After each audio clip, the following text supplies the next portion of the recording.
Tuan-tuan mau kaya tak? Kalau nak, saya nak bagi. Saya ambil daripada guru, guru ambil daripada guru dia.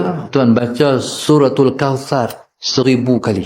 Tapi jangan bangkit, tak syakir. Baca sampai habis 2 jam setengah. Bismillahirrahmanirrahim. Inna a'tainakal kautsar fashalli rabbika wanhar inna syani'aka huwal abtar. Baca 1000 kali. Mengantuk pun gagah sampai habis 1000 kali. Bahasa mana pun tak apa. Siang ke malam ke pagi petang, insyaAllah saya ijazahkan amalan tu, insyaAllah tuan-tuan semua kaya. Esok ni bila kaya kira dah keluar zakat ya. Masya-Allah, mudah-mudahan. Jadi alhamdulillah lah, semua yang saya bagi tu semua kaya dah. Alhamdulillah. Yang hak tak kaya saya baca lagi, tak lagi, hak tak kaya lagi. Tak baca lagi. Hak baca semua dah kaya. Alhamdulillah. Sepanjang lu tanya-tanya tu lah, Tuhan bagi dah daripada kaya. Kaya ni cuma satu, jangan lupa daratan. Kaya kongsi duit dengan orang. Tuhan bagi rezeki, bukan Tuhan suruh simpan, Tuhan suruh bagi ke orang. InsyaAllah. Doa ni saya ambil daripada mulut guru saya. Tapi dia terima daripada guru dia, dia tak mau kaya harta. Dia nak kaya ilmu. Allahumma salli ala sayyidina Muhammad. Dia nak kaya ilmu. Akhirnya, ilmu dia tak payah catat. Ilmu dia dapat semua lekat. Siapa-siapa nak kaya ilmu, niat kaya ilmu. Siapa-siapa nak kaya harta, niat kaya harta. Jazahkan pada semua yang dengar ni untuk amalkan. Kena amal ni bagi umat Islam kaya. Cuma umat Islam hak kaya ni jangan kedekut. Esok ni bila amal kedekut. Kaya suruh kedekut. Dia makan Tuhan. Dia makan diri. Sebab ijazah ni, kaya ni untuk orang. Di samping kita boleh support, kita boleh survive hidup kita, boleh tolong orang. Kalau tak kaya, boleh lah tolong orang, tapi sikit lah, bagi RM1. Kalau kaya boleh bagi RM100, bagi RM1000. Satu orang tu dia buat tak berjaya.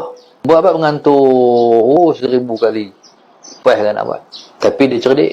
Waktu tu sebelum PKP. Dia naik kereta, balik rumah mentua ada Johor Bahru daripada Kuala Lumpur. Dia naik kereta, dia beli dengan ayak, beli dengan roti, dia kata makan. Yang kacau ayah nak baca Inna a'tainakal kautsar. Bini dia pun, dia kata abang tak mau cakap ni, abang nak baca, nak bagi kaya ni. Jadi bila bawa kereta baca, Musa Sina, sampai Johor habis 1000 kali.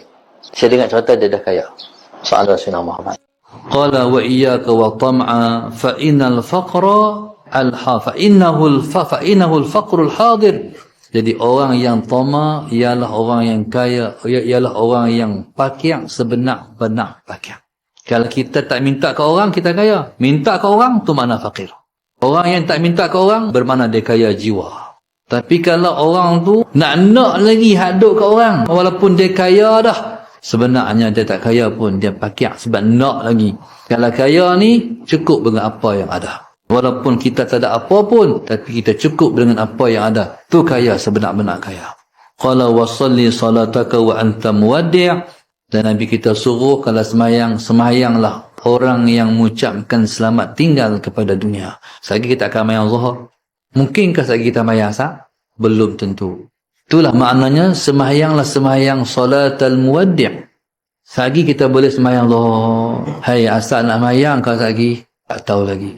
Tengok sampailah umur kita sampai asar, boleh ambil wuduk, boleh semayang. Tu habis semayang, pastikah lagi boleh semayang maghrib pula? Belum tentu. Macam tu Nabi suruh.